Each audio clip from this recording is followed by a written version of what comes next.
So ஜென்ரலா இந்த 2026க்கு ஜோதிட ரீதியாகவே நிறைய பேர் பலன் சொல்லுவாங்க. நம்ம இந்த வாட்டி என்ன பார்க்க போறோம்னா, எண் கணிதல் ரீதியா பார்க்க போறோம். ஒவ்வொரு எண்ணுக்கும் எல்லா கிரகங்களும் அடக்கம். 1ங்கிறது சூரியன் குறிக்கும், 2ங்கிறது சந்திரன் குறிக்கும், 3ங்கிறது குரு குறிக்கும், 4ங்கிறது ராகு குறிக்கும், 5ங்கிறது புதனை குறிக்கும், 6ங்கிறது சுக்கிரனை குறிக்கும், 7ங்கிறது கேது குறிக்கும், 8ங்கிறது சனி பகவானை குறிக்கும், 9ங்கிறது நம்ம செவ்வாய் பகவானை குறிக்கும். இப்ப 2026 2 + 0 + 2 + 6 கூட்டினீங்கன்னா 10 வரும்.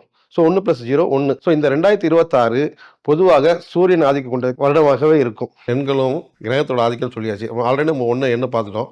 2 எண்ணில் வந்து குறிப்பாக சந்திரன் ஆதிக்கம் இருக்கும். சந்திரன் வந்து ஒரு தெளிவான சிந்தனை இருக்காது.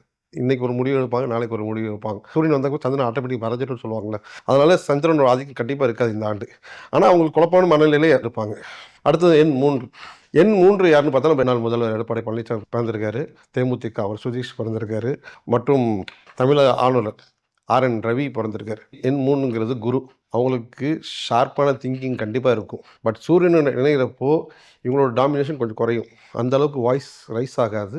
அந்த அளவுக்கு அவங்கள பவர் காட்ட முடியாது. என்னதான் அவங்க இணை கிரகமாக இருந்தாலும், அவங்களுக்கு நண்பர் கிரகமாக இருந்தாலும், இந்த ஆண்டு அவங்களுக்கு குறிப்பாக அவங்க கூட்டணி சரியாக அமைஞ்சா, அவங்க இண்டிவிஜுவல் ஜாதகம் நல்லா இருந்ததுன்னா நல்லாவே இருக்கும். ஆனால் குறிப்பாக நம்ம சூரியனோட டாமினேஷன் இருக்கும், சூரியனோட ஆக்குபேஷன் தான் மேலும் தான் இருக்கும். அதான் எண் 3க்கு. எண் ரீதியாக எவ்வளோ சப்போர்ட்டாக இருக்கும், எவ்வளோ பாதிப்பாக இருக்கும் மட்டும் தான் சொல்லியிருக்கேன். ஆனால் இந்த 2026 தமிழக மக்களுக்குள்ள அனைத்து மக்களுக்கும் நல்ல ஆண்டாக அமையட்டும் என்று எல்லாம் உள்ள இறைவனை பிரார்த்திக்கிறேன். நன்றி, வணக்கம்.